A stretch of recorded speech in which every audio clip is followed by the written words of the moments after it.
As a story about a culture on the verge of change, Things Fall Apart deals with how the prospect and reality of change affects various characters. The tension about whether change about should be privileged over tradition often involves questions of personal status.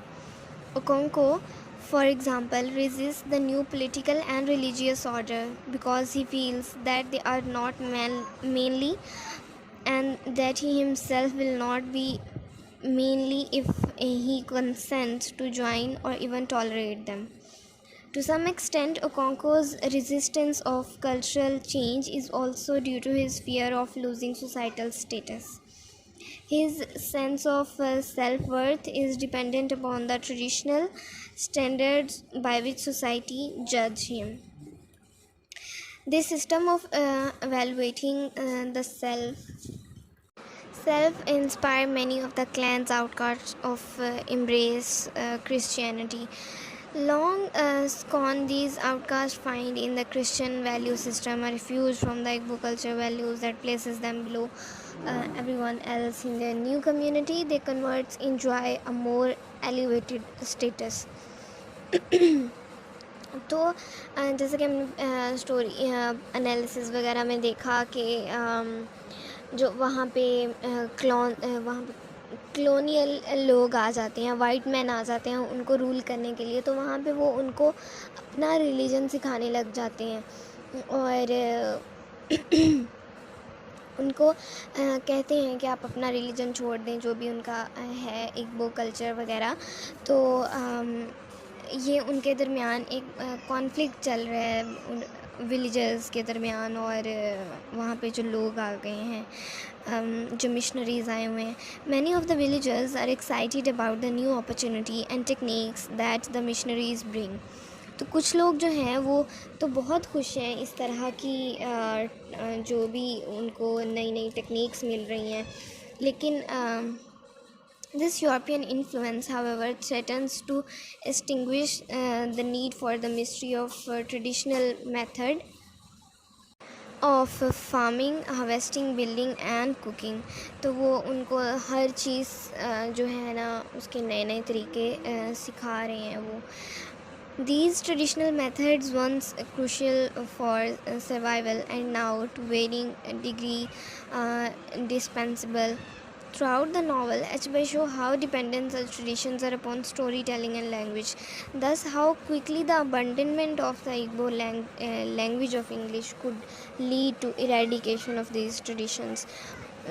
तो H by ने through out the novel हमें उनकी traditions वगैरह और जो सारा कुछ था उसको इंट्रोड्यूस करवाया है, ठीक है। और इवन कि उनकी लैंग्वेज भी थोड़ी सी जब हम नावल पढ़ते हैं तो उनकी लैंग्वेज भी थोड़ी सी डिफरेंट है हमारी लैंग्वेज से। अगला थीम है वेरिंग इंटरप्रिटेशन ऑफ मेस्कुलिनिटी के जो डिफरेंट इंटरप्रिटेशंस जो हैं वो बना ली हैं इन लोगों ने, वो जो है इसका सेकंड थीम है, ठीक है। Okonkwo's relationship with his late father shapes much of his violent and ambitious demeanor.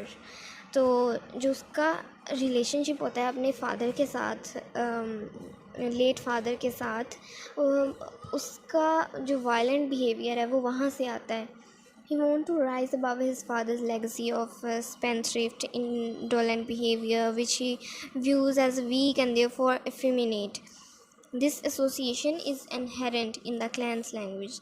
The narrator mentioned that the word for a man who has not taken any of expensive prestige indicating titles in Akbala, which also means woman.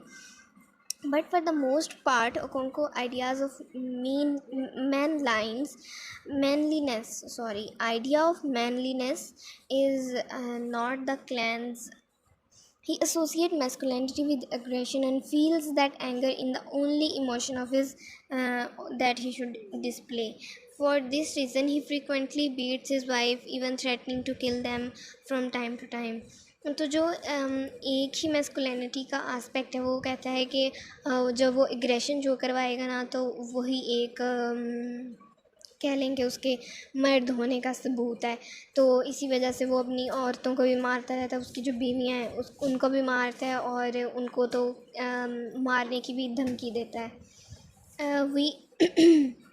we are told that he does not think about things, and we see him act rashly and impetuously. Yet others who are in no way effeminate do not behave in this way. Obirika, unlike Okonko, was a man through thought about things, whereas Obrika refuses to accompany the man on the trip to kill Ikmefuna. Okonkwo not only volunteered to join the party that will execute his surrogate son, but also violently stab him with his machete simply because he is afraid of appearing weak. तो जो सबसे बड़ी example है वो उससे इतना प्यार होता है इकमेफूना से, लेकिन वो फिर भी उसको मारता है just to prove his masculinity. ठीक है, वो अपने आप को वीक नहीं शो करवाना चाहता, तो इसी वजह से वो उसको भी मारता है। Okonkwo's 7-year exile from his village only reinforces the notion that men are stronger than women. While in exile, he lives among the kinsmen of his motherland but resents the period in his entirety. The exile is his opportunity to get in touch with his feminine side and to acknowledge his maternal ancestor, but he keeps reminding himself that his maternal kinsmen are not a warlike and fierce as he remembers the villagers of Eumofia to be. He faults them for their preference of negotiation, compliance, and avoidance over anger and bloodshed. In Okonkwo, understanding his uncle Uchendu exemplify this pacifist mode.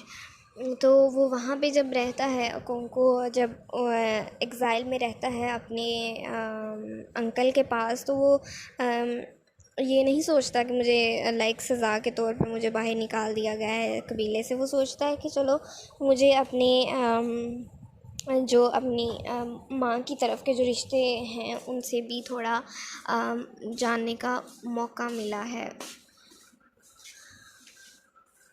अगला theme है language as a sign of cultural differences. Language को किस तरह writer ने use किया है, ये भी एक इसका बहुत इम्पोर्टेंट थीम है, क्योंकि language shows the cultural differences between the Igbo people और जो कॉलोनियल पीपल वहाँ पे आ जाते हैं। Language is an important theme in Things Fall Apart for several levels. In demonstrating the imaginative, often formal language of the Igbo, Achebe emphasizes that Africa is not the silent or incomprehensible continent that books such as Heart of Darkness made it out to be. Rather, by peppering the novel with the Igbo words, Achebe shows that the Igbo language is too complex for direct translation into English. Similarly, Igbo culture cannot be understood within the framework of European colonist values. HB also point out that Africa has many different languages. The villagers of Umofia, for example, makes fun of Mr. Brown's translator because his language is slightly different from their own. तो उनकी language बहुत ज़्यादा different है। तो जब mister brown उनके गांव में आता है, यूमोफिया में आता है, तो वो जब ट्रांसलेटर जो है वो उसकी लैंग्वेज ट्रांसलेट करता है तो वो उसका मजाक उड़ाते हैं।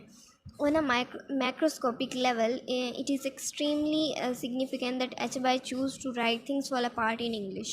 He clearly intended it to be read by the West at least as much, if not more, than by his fellow Nigerians. तो ये उसने डेलिब्रेटली इसको इंग्लिश में लिखा है क्योंकि जो वेस्ट के लोग हैं जो इंग्लिश समझ सकते हैं वो इसको पढ़ सकें। वो सिर्फ नाइजीरियंस के लिए नहीं लिखना चाहता था। His goal was to critic and demand the portrait of Africa that was painted by so many writers of the colonial period. तो उसने एक क्रिटिक के तौर पे लिखा है क्योंकि जो पहले लोग थे, पहले राइटर्स थे कॉलोनियल पीरियड के, उन्होंने बहुत ज़्यादा नेगेटिवली इसको पोर्ट्रे किया हुआ था अपने नॉवेल्स में। Doing so required the use of English, the language of those colonial writers. through this inclusion of proverbs, folk tales, and song translated from Igbo language. HBI managed to capture and convey the rhythm, structure, condenses and beauty of the Igbo language. तो writer ने text में बहुत ज़्यादा उनकी poems वगैरह, उनके जो rhythms हैं, स्ट्रक्चर्स हैं, उनकी ट्रेडिशंस हैं, जो उनको पोर्ट्रे करने की कोशिश की है. तो this is the part 1 of the themes. Next I will discuss in the